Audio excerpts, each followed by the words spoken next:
Good afternoon, everyone. Welcome to our fourth and the last webinar of the Woodside Monash Energy Partnership Series of the year. Thank you very much for joining us this afternoon. My name is Fang Cooke, and I'm a professor based at Monash Business School, Melbourne. I'm also the team leader of the energy leadership team of the Woodside Monash Energy Partnership. It is in this capacity that I'm chairing this session this afternoon. And there are three themes in the Woodside Monash Energy Partnership: new energy technology, carbon capture, conversion and utilization, and energy partnership. The title of this webinar is Energy Leadership and Australia Energy Transition. This webinar is also part of this seminar series run by the Monash Energy Institute, which bring together a community of over 180 researchers actively working in the broad field of energy transition towards a sustainable energy future. Before I go any further, I want to acknowledge the country. I wish to acknowledge the people of the Kulin Nations on whose land we are gathered today, and I pay my respect to their elders, past and present. This webinar will run for 1 hour, and each speaker will speak for about 10 minutes, and then followed by Q&As and discussion. This webinar will also be recorded, and the recording will be made available later. And today we are very fortunate to have three highly accomplished panel members joining us. Our first speaker is Peter Metcalfe. Peter is the General Manager, Climate Engagement at Woodside Energy. Peter brings a wealth of knowledge and experience of working in energy companies, including 16 years in BP in different countries, and managing external relationships, including the government relationships. Our second speaker is Dr. Emma Aisbett. Emma is a fellow at the School of Regulation and Global Governance at Australian National University. Emma is also an Associate Director Research for ANU Grand Challenge, Zero Carbon Energy for the Asia Pacific, which is an extremely important initiative. Emma is best known for her work on international investment agreements, where she has introduced or influenced both academic debates and policy decisions. Our third speaker is Rob Kelly. Rob is the industry lead of ClimateWorks Australia, which is co-founded by Monash University and the 𝗦𝗽𝗲𝗀𝗍 Foundation. Rob led the National Resources and Energy Stream of the CSIRO Australian National Outlook 2019, which is a very important report, which developed a strategy for Australia to realize a more inclusive, resilient, and prosperous economy. And before I pass the floor to our speakers today, I would like to briefly talk about the background of our webinar today. So the continuing economic growth in the past decades has led to resource depletion, environmental degradation, and the widening social and economic inequality within and across nations. Sustainable development has become a critical issue that is confronting many societies, regions, and communities. In 2015, the United Nations launched 17 Sustainable Development Goals to be achieved by 2030. According to the United Nations, Sustainable Development Goals are the blueprint for achieving a better and more sustainable future for all. It is clear that the climate change and energy transition agenda has created strong political forces that shape the financial market and the regulatory environment within which firms operate. And this has uneven impacts and implications across nations. And some of our speakers will talk about some of these points. And pressure for energy transition is increasing. For instance, according to the BP's statistical review of the World Energy 2020, although renewable energy made up the largest share, about 41% of the increase in energy consumption, fossil fuels still accounted for 84% of the world's primary energy consumption in 2019. So that is a pretty high number. So reversing the trend of climate change necessitates energy transition. And so that's why this afternoon we are here to have this webinar about energy leadership and energy transition. And the energy transition requires leadership, and it plays a very critical role at all levels, not just government, not just company, but various stakeholders, and not just in one country, but at the international level, national level, industry level, firm level, and community as well. And so various stakeholders play a role at different levels. In today's webinar, our panel members will discuss the role of government and the interplay of economics and governance in transitioning energy systems. Together, they will shed light on several key questions. For example, how is the climate policy of nation states influenced by their institutional systems? Because each country has their own institutional and systems and cultural traditions as well. And also, what institutional, including regulatory and economic conditions, are required for Australia to make a successful energy transition that is affordable, equitable, and sustainable? And what role do energy companies play in this transition? And also, what is the role of Australia in facilitating energy transition in the Asia-Pacific region? Because we are not operating in isolation within one country. And energy companies in Australia, many of them are multinational companies. They have a role to play in the regional economy and energy transition. So this afternoon, we will have three speakers. First of all, it will be Peter making a speech. And then we will pass on to Emma to make a speech on the ANU Grand Challenge Zero Carbon Energy for the Asia Pacific, and then we'll pass on to Rob. So let's first welcome Peter to give his speech. Peter, the floor is yours.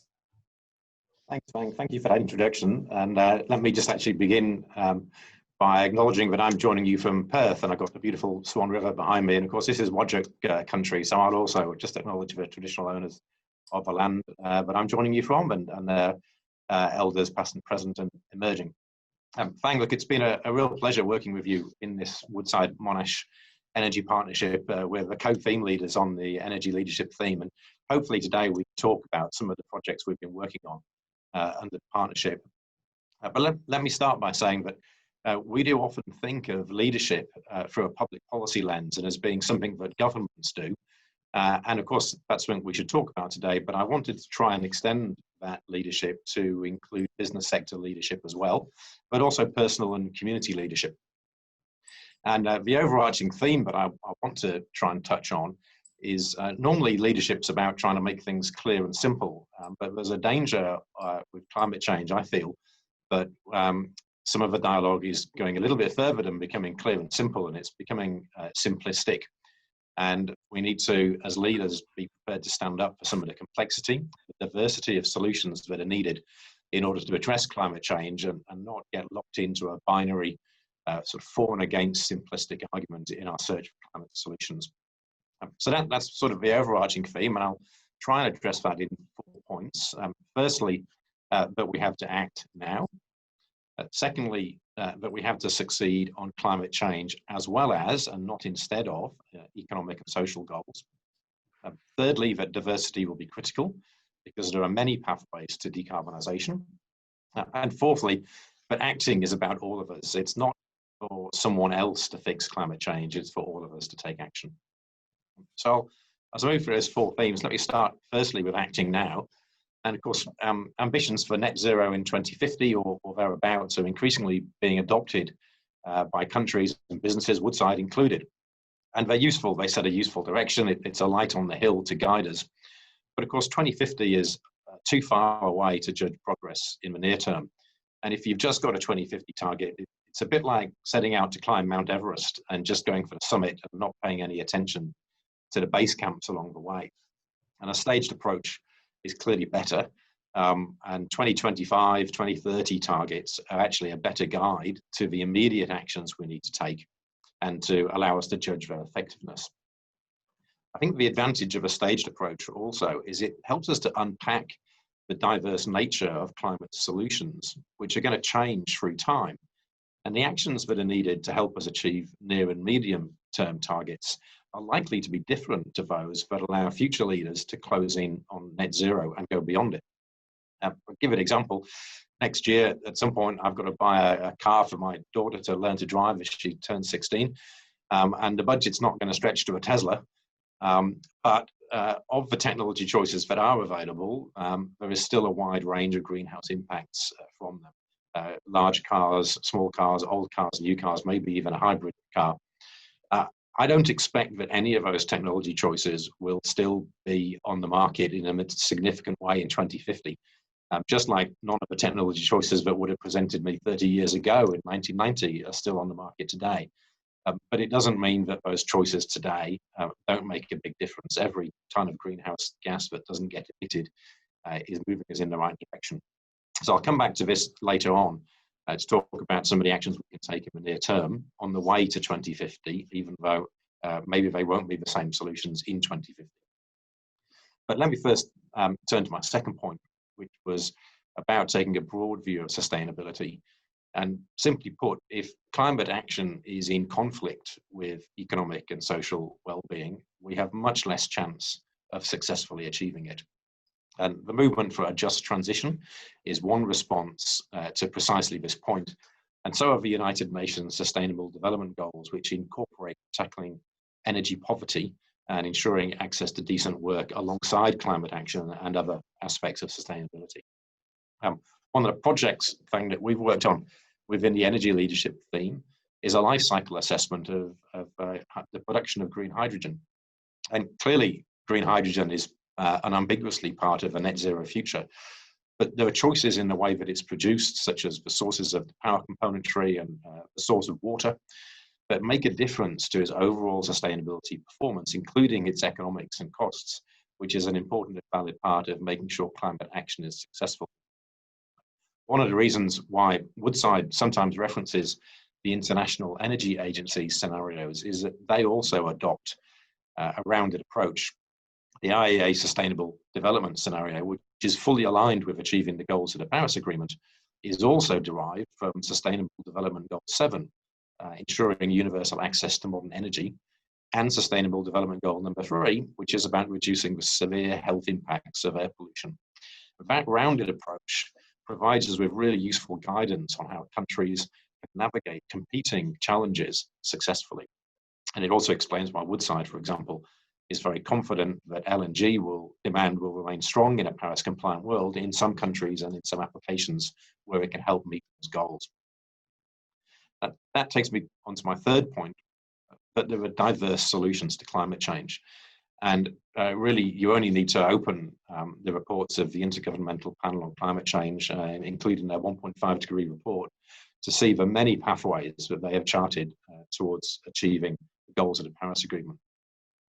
Economic purists will argue that an economy-wide carbon price is the best way to deploy the invisible hand of the market to locate the best solutions and the lowest costs. And I don't disagree with that proposition, but clearly it's a proposition that has received very mixed results. And Australia, for one, has not taken to the idea of a carbon price. Part of what I hope proves to be the genius of the Paris Agreement is that it recognizes that each country will take its own pathway, reflecting its own economic and political circumstances, and doesn't try and impose a one-size-fits-all approach.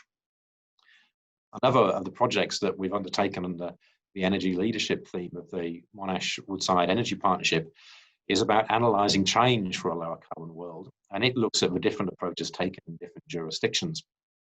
One of the things that comes out very clearly is that the answer is not binary. There's not just two camps, those countries with a carbon price and those without one. There's actually a continuum of hybrid approaches.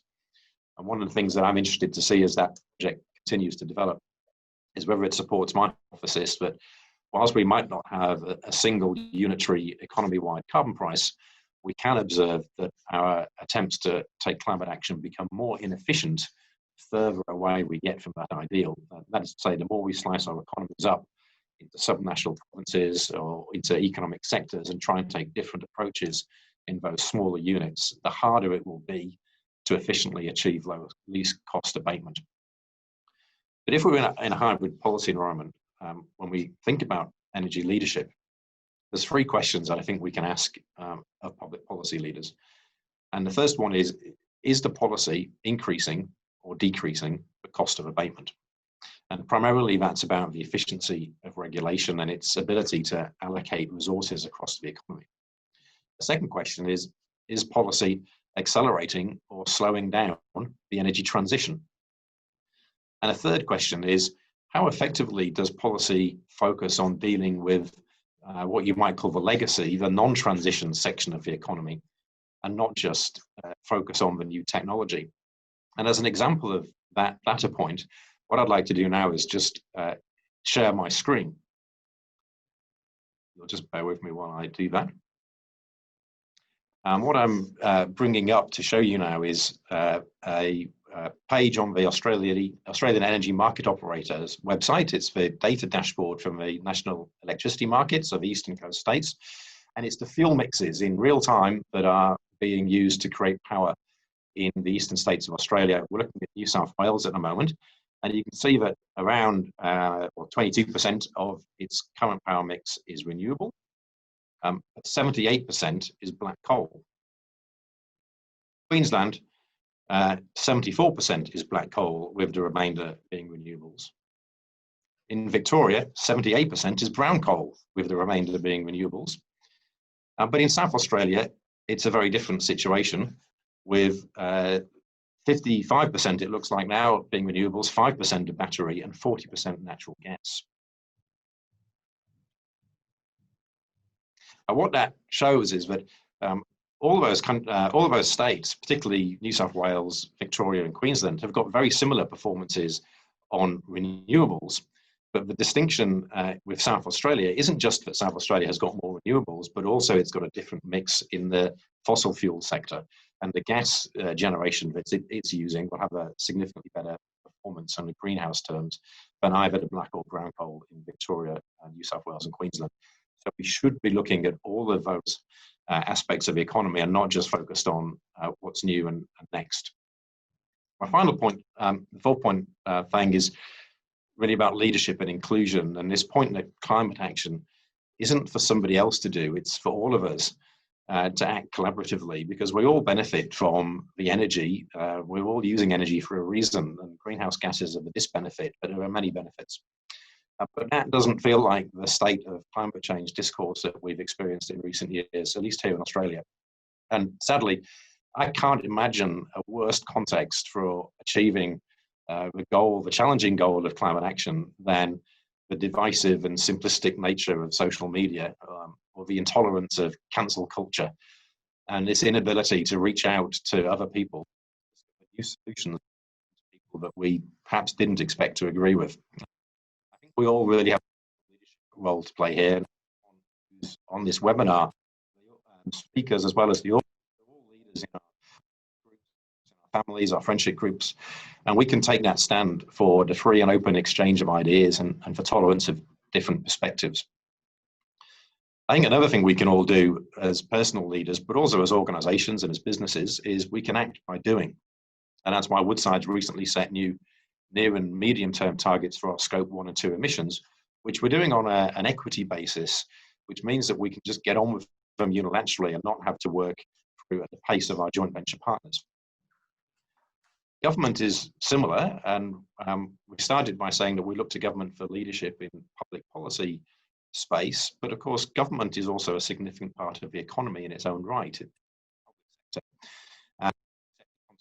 over a third of our economy. It's by no means the most immediate, but there are useful steps for his own operations to demonstrate action. Last week, the West Australian State Government Committee targets for the public sector. To date, I think Queensland is the only state that actually publishes its own emissions data on a portfolio basis. I may have missed some, but Queensland was certainly the only one I could easily find. That's a really useful step that public sector organisations can take to manage their own emissions, as well as setting the rules for the rest of the economy. Okay. So Fang, I'll hand back to you though. In summary, I've talked about the need to act now, use the best options we've got today and not wait for the perfect ones tomorrow. We need a holistic approach to economic and social progress as well as climate action. And so we're going to have to embrace and appeal to a diverse set of pathways to achieve that goal. And for leaders, that means that we've got to be inclusive. We've got to bring in different perspectives and not cancel the views of others. But Fang, I'll hand back to you and look forward to the rest of the discussion. Thank you so much, Peter. I really like the 4 points were a very clear statement. I particularly like the no carrot or stick approach, and I embrace your view of the adopting a holistic and inclusive approach to debating and progressing it towards the energy transition agenda. So now let's welcome Emma as our second speaker. Emma, the floor is yours. Thank you very much, Fang. Good evening, everyone. And I too would like to acknowledge the traditional owners of the land on which I sit, who are the Ngunnawal people, and I'd like to pay my respects to their elders past, present and emerging. I'd like to share my screen. Being an academic, I'm somewhat addicted to presentations and slides. Can everyone see that okay? Yeah. All right, so I'd really like to begin by agreeing wholeheartedly with many of the things that Peter said, including that we need to act now and that we need to act towards a truly sustainable development approach, and that we all need to act across all different sectors. And you didn't mention academia, Peter, but we definitely believe that we are part of that solution and we need to act as leaders. And in fact, the ANU put $10 million towards such leadership back in 2018 when they awarded the Energy Change Institute's team a grand challenge on zero carbon energy for the Asia Pacific. So one of the things that leaders do is provide vision, and that's one of the things that our team have been trying to do. So the goal of our grand challenge is to support a timely, just and sustainable transition to zero carbon energy in the Asia Pacific. A large part of that is really focused on what Australia's role could be and currently is in the Asia Pacific. And this image sort of summarises some of the key exports for Australia, but also some of the key contributions of Australia to global emissions in terms of the embedded emissions. So Australia's largest export industry is iron ore, and of course we're easily the world's largest exporter of iron ore. Consequential emissions from the processing of our iron ore overseas on their own, just Australia's iron ore account for 3% of global annual emissions. So that's, you know, a massive contribution right there from one particular commodity.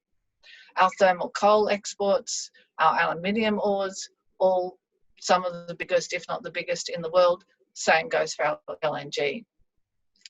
As a result, 8% of Asia Pacific's greenhouse emissions are from downstream use of these Australian exports. So Australia has a relatively small population, and you know, we often like to kind of get ourselves off the hook in terms of climate action by saying that what we do domestically doesn't matter, but certainly what we do in terms of our exports does matter. So our vision as part of our grand challenge is to transform Australia into a renewable energy powerhouse. Now, I know a lot of people like the word superpower. We tend to prefer powerhouse because we need to understand, of course, there are huge geopolitical implications to energy trade. And I don't know that our importers want us to think of ourselves as getting superpower from being an energy exporter. We like to supply and try and keep the politics out of things. And I think that's enormously to Australia's advantage as a trading partner. So what could this vision look like when in future, and we're already seeing China and India sort of starting to turn away from Australia's coal imports, for example. So what could replace those industries for Australia? We have done some calculations to look at, would it be possible using pure 50% wind and 50% solar to match the existing energy exports and to process those metal exports in Australia using renewable energy? And the answer that you see on the right-hand side there is yes, it would definitely be possible. And it's not easy. We're not claiming it's easy. We would need to, I think, increase Australia's existing renewables by a couple of magnitudes, but it's not impossible, and especially given the rate at which Australia's been installing renewable capacity. And the land required is also not entirely prohibitive. So I personally, when I first joined this initiative and I heard my colleagues talking about this vision for Australia, I imagined we might have to plaster the entire Northern Australia with solar panels, and the whole of Northern Australia might have to look like the image behind me. Luckily, that's not the case. So the grey square that you can see on the screen is the land area that would be required at realistic spacing for both wind and solar to achieve this vision. Obviously, that wouldn't all have to be in one place.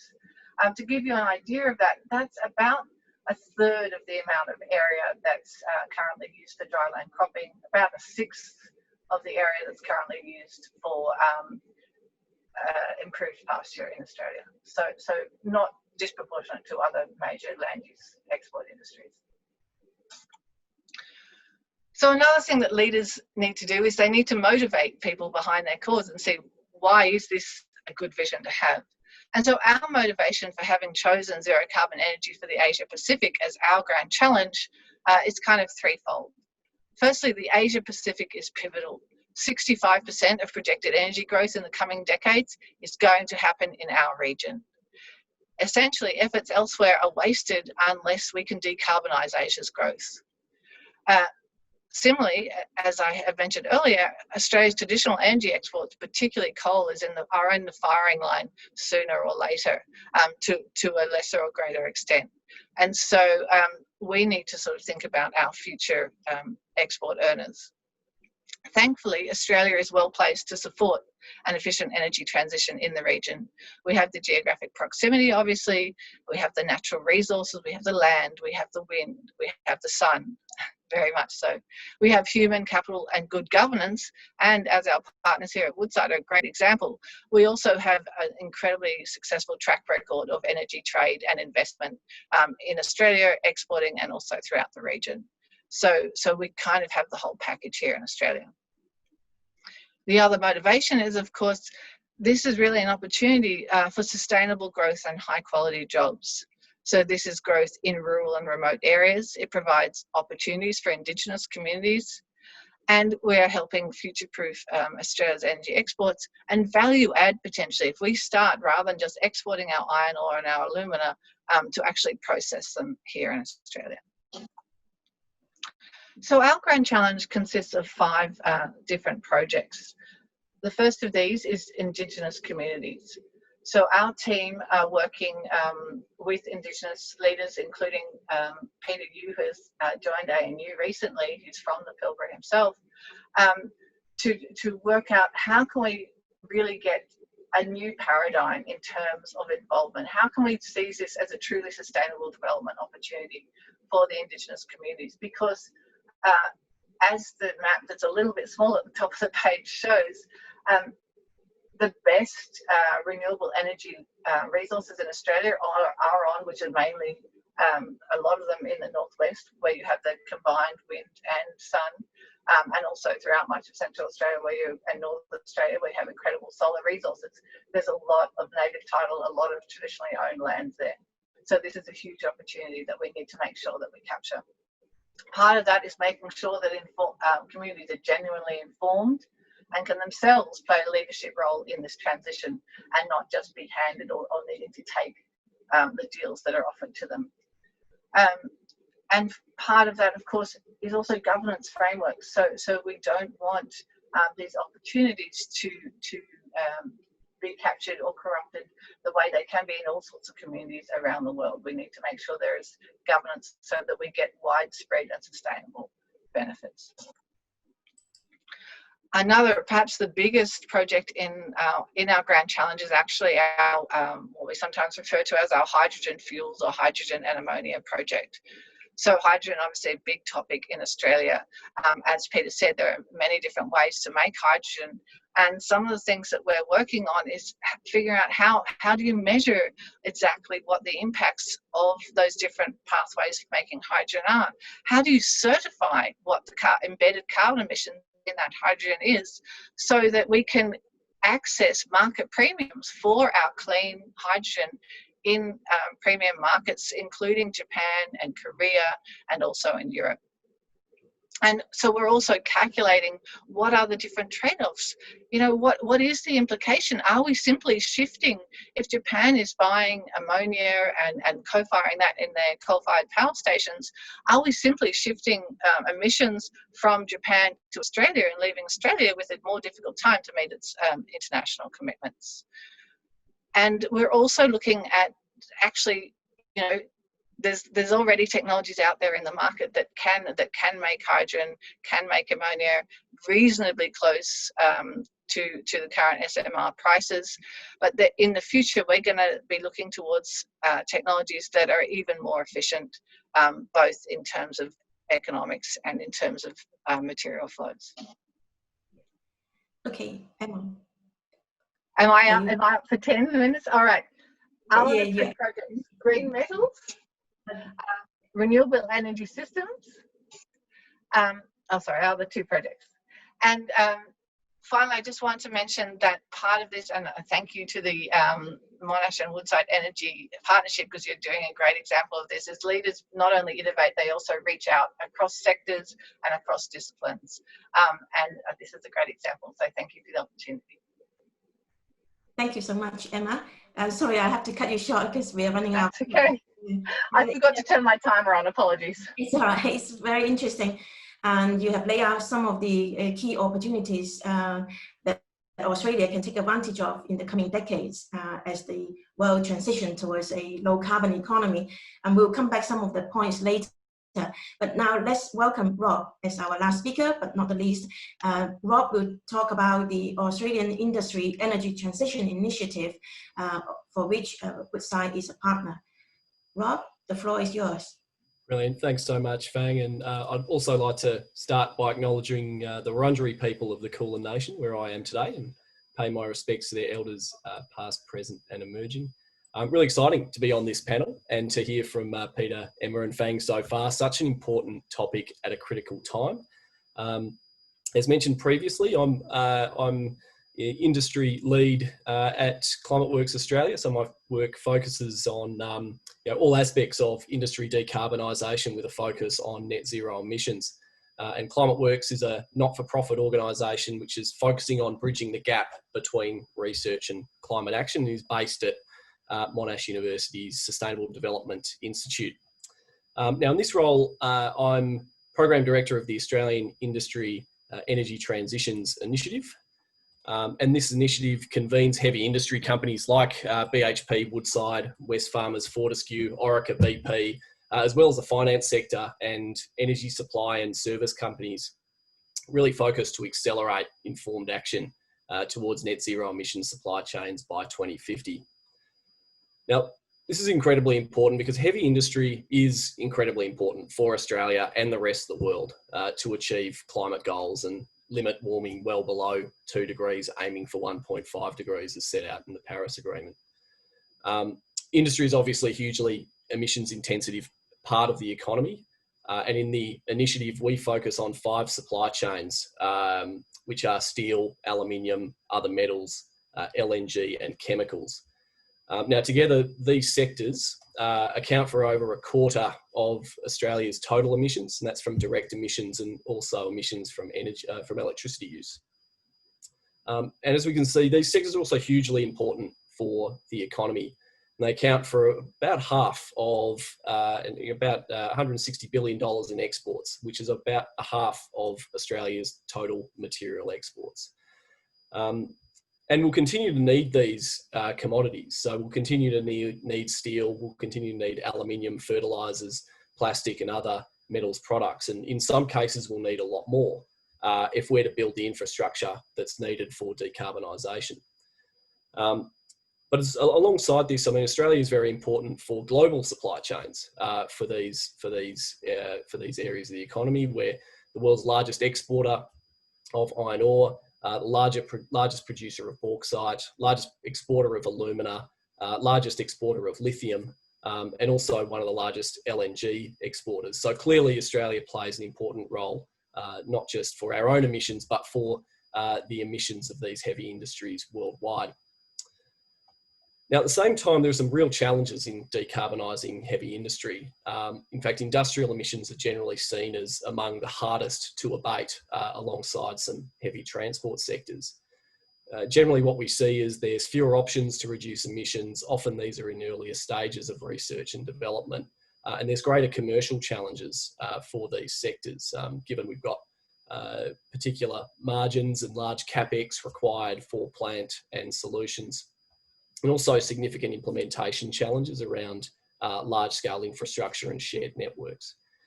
We also need, these transitions also require substantial changes in workforce, often with new skills and training and so on. But additionally, we also see there are a lot of chicken and egg problems, which means a lot of these issues are incredibly challenging for a single company or actor to achieve alone. It's very hard to create a market for green steel, not something a traditional steel company may be very well placed to do alone.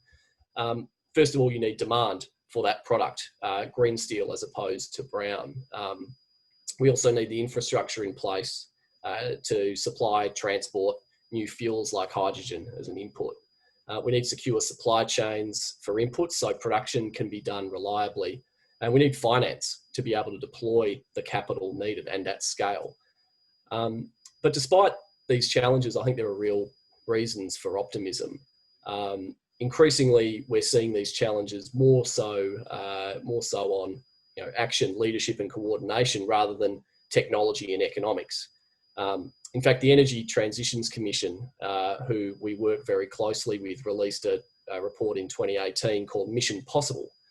And this set out the potential to achieve net zero emissions in these hard to abate sectors by mid-century. And they could see that through a combination of renewable energy, electrification, hydrogen and other decarbonised fuels, CCS and demand response and demand efficiency, including circular economy, that it is possible to even shift these hard to abate sectors to net zero by mid-century, by 2050. And in fact, I've heard of quite a few people, and Emma's examples are fantastic. We're seeing a situation not unlike where we were 10 to 15 years ago with solar and wind in regards to hydrogen, starting to really emerge as a viable solution that's potentially on the cusp of rapid improvements in technology. And what we find is that often technology really does outperform expectations, and the IEA's forecast on solar is a great example. In 2010, the IEA forecast cumulative solar installations would be around 550 gigawatts by 2035. And what we found was that was actually achieved last year, 15 years earlier than expected. So if we're seeing this potential for net zero today, it does give us some confidence that the transition could actually be achieved and also potentially sooner than we may expect. And in globally integrated supply chains, obviously Australia will be influenced as much by the actions of other nations as we are by the actions of our own. And in that sense, we've seen some real monumental shifts in the global space recently, particularly with Australia's largest trading partners. There's a clear direction that these partners are now taking, and it is more and more towards net zero emissions. In the last few months, we've seen announcements by China, Japan, South Korea, all making strong commitments on their future emissions. And these are incredibly important for our industrial products. So China obviously imports over, about 80% of Australia's iron ore, more than half of Australia's LNG. So quite incredible that this country, which is now starting to signal its intention to decarbonise hugely. Japan and South Korea also important examples. These are obviously just commitments, and ultimately action will speak louder than words. But a bet on business as usual is now a bet against what our largest customers will want, and that's something Kodak, Nokia, and Blockbuster may have some advice for us on. We really do have to innovate and lead this innovation process to adapt at an economy scale. Thankfully, if Australia is able to adapt and innovate, there is a lot going for us. We've seen, and Emma's presentation earlier around the potential to be a powerhouse in a renewable energy future is quite an exciting prospect for a country like Australia.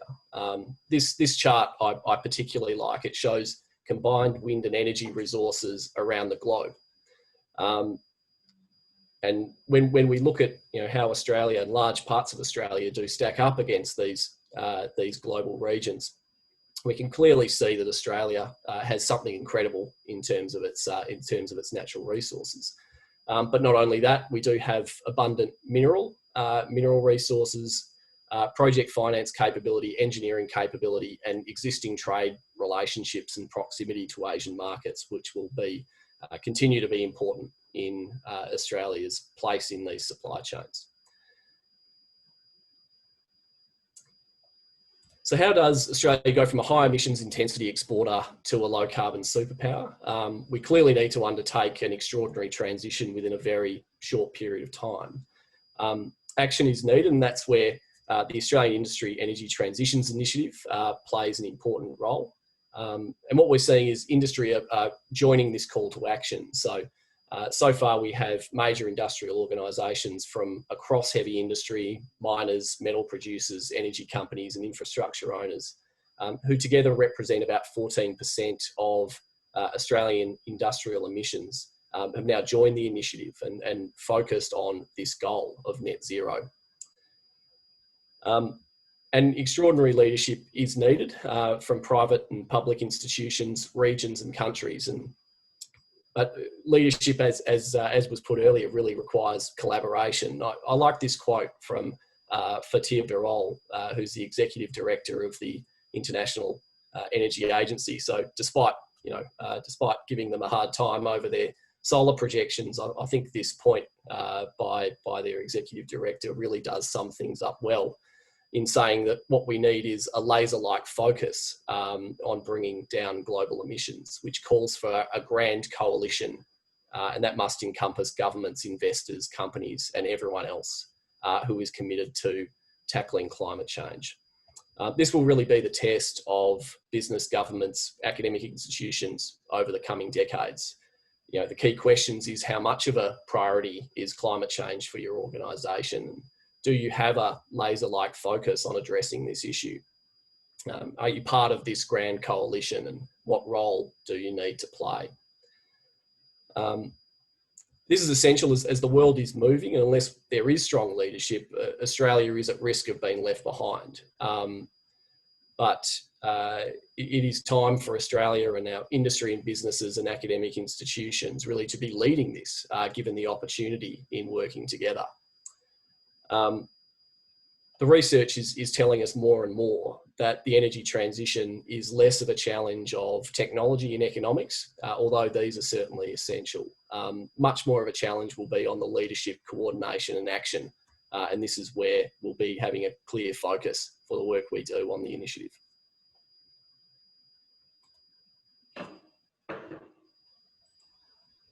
Okay, thank you, Rob.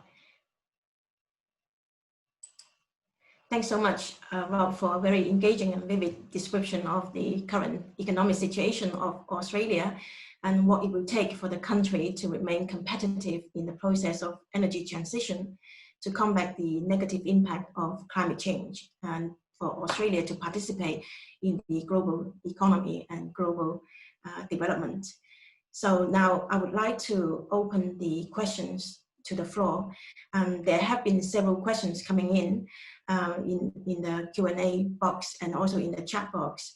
And the first question I have received, also there are some private questions coming in, and I understand that we don't have a lot of time left for this Q&A, so we will only be able to select a few that came in first. So the first question that came in was that how do we build demand for green energy, such as hydrogen, to ensure that the market is there when the technology is right at the price point? And what should government and individuals be doing now to make hydrogen usable and incentivized for all consumers?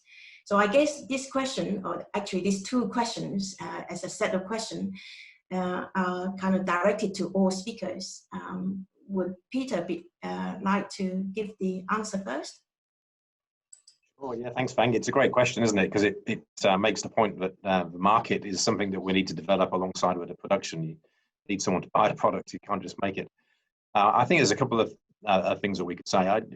In the public policy sense, the instruments for bringing markets on faster are actually quite well known and used in Australia. And we've used them on solar PV. They get used in biofuels. You know, there's all sorts. It's mandates, regulations, standards. They're all used and quite standard. I think the other element to the conversation, though, really would be, I think this is a role potentially that blue hydrogen can play as in front of green hydrogen, because production of hydrogen is only one part of the value chain. You also need to have systems of distribution. You need to have people buying it and purchasing the appliances. You need to have people skilled in installing them. All of that hard and soft infrastructure really can start to be accelerated in its rollout by using blue hydrogen, which is much more cost competitive today. That helps create the market for green hydrogen, because green hydrogen and the market will have a chicken and egg relationship. The bigger the market is, the more scale will be, the cheaper the electrolysis will become, and the bigger the market will become. We've reached that stage with solar PV, I think, and it's going very quickly. And we need to tip ourselves into that with green hydrogen. Excellent, thank you, Peter. And so, Emma, do you want to come in first? Yeah, sure. I think Peter was perhaps referring a little bit to stimulating the Australian market, but of course, as the presentation showed, the export market is kind of much bigger for Australia, and there's already a lot of movement. You know, we've seen hydrogen strategies developed. I think there's about 13 or more countries have developed hydrogen strategies so far. And while Australia's hydrogen strategy was focused on production, a lot of them are actually on the other end of the value chain and on the use.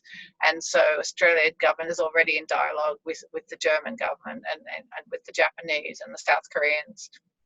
And so I think one of the key things is the certification, and so that the customer knows what are the embedded emissions of what they're getting. And those embedded emissions need to be not just at one part of the value chain, but need to cover the entire value chain, so that we're not actually causing leakage to other parts of the value chain. But the other thing, as we saw for the LNG industry, the really important thing was these long-term offtake agreements that really sort of solve this chicken and egg problem, and give the investors and developers the confidence that they need to make those huge investment decisions. Thank you. Thanks, Emma. Rob, would you like to add further to these questions? Well, I think great points made already, and I certainly recognise these chicken and egg problems that do exist with a number. I don't think it's just hydrogen. I think it's green steel, it's green aluminium, a whole range of other areas that we'll need to look at. I think what I would add is what we're seeing in the initiative more and more is the importance of integration in solving these chicken and egg problems. And that's why I think we need to approach some of these with a regional development lens, as well as an economic and technological lens.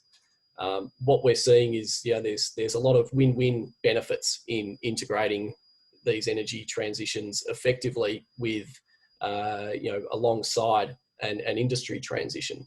So if we are able to integrate really large-scale renewable developments alongside hydrogen, which we know has great energy storage and load balancing abilities, what we can do is then bring those benefits to transitioning a lot of the rest of industry, like green aluminium, which will need a reliable, inexpensive electricity source into the future. So I think quite important to be looking at this as a very integrated problem and looking at the benefits that we can see for regional development.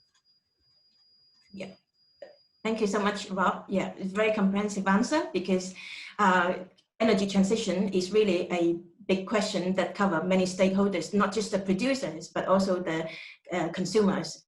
So demand and supply, not just in the national market, but also the international market, and how consumers and producers both impact on the domestic and as well as the international market. And of course, international governments and governments all play a role, and there will be regional restructuring of power base and consumer demands, and technology also play a very significant role in all this. So thanks so much for all the answers for the first set of questions. We are running out of time, so I will just pick out another question.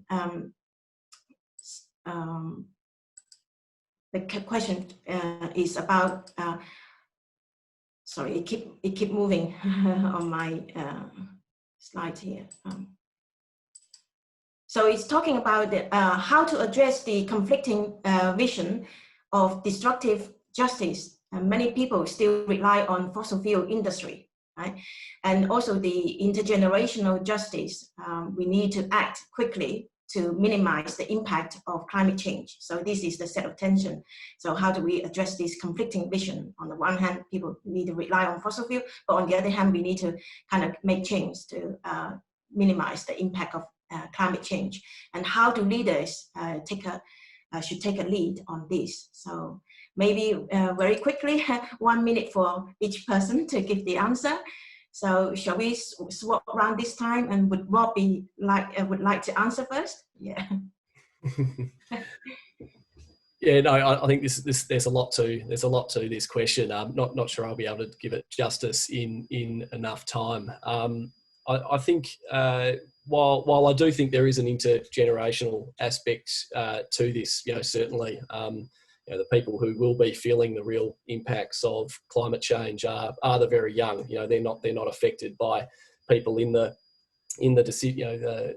They'll be around a lot longer than the people who are making the decisions in the boardrooms.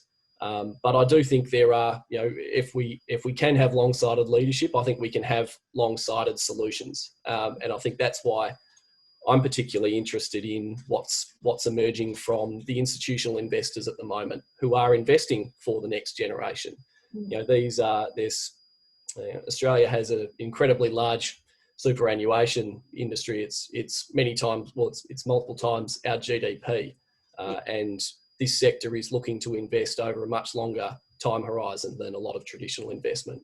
I'm really encouraged by what's coming from that sector with their net zero emissions portfolio commitments. And this is coming not through philanthropy. This is coming through a real understanding of the risk. Yes. So I do have a belief that a focus on understanding this issue, the risks and opportunities, can help create some of the leadership that we do need. Yes, absolutely right, Rob. And from my limited understanding, by talking with institutional investors and some of the senior leaderships in those institutional investing companies, many of them are multinational companies themselves.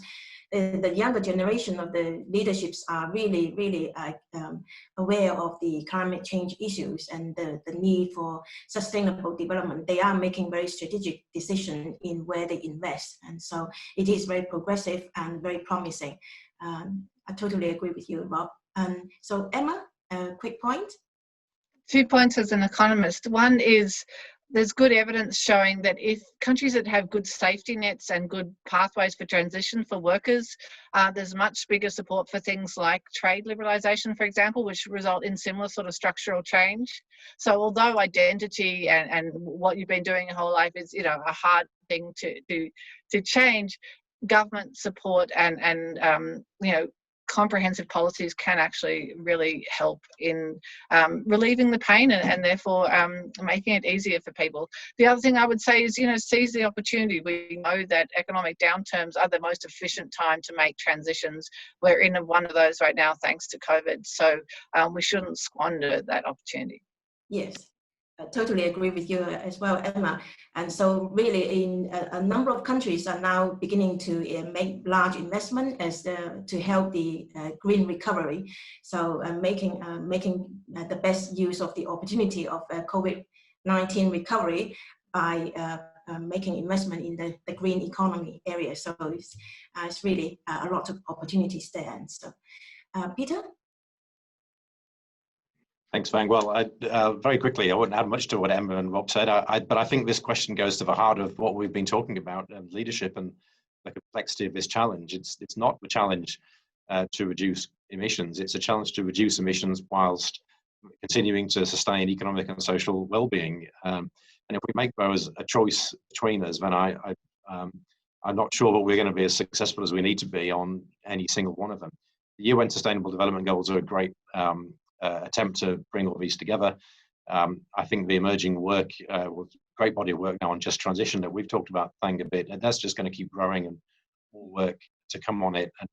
And to Emma's point at the end, I think one thing we need to bear in mind is when there are economic downturns and the economy doesn't go so well, there is a disproportionately negative impact on people on lower income end of the scale. And a lot of that energy growth that is talked about in Asia Pacific is actually people coming up the energy scale and the prosperity scale and entering middle class from lower income thresholds. That's a good thing.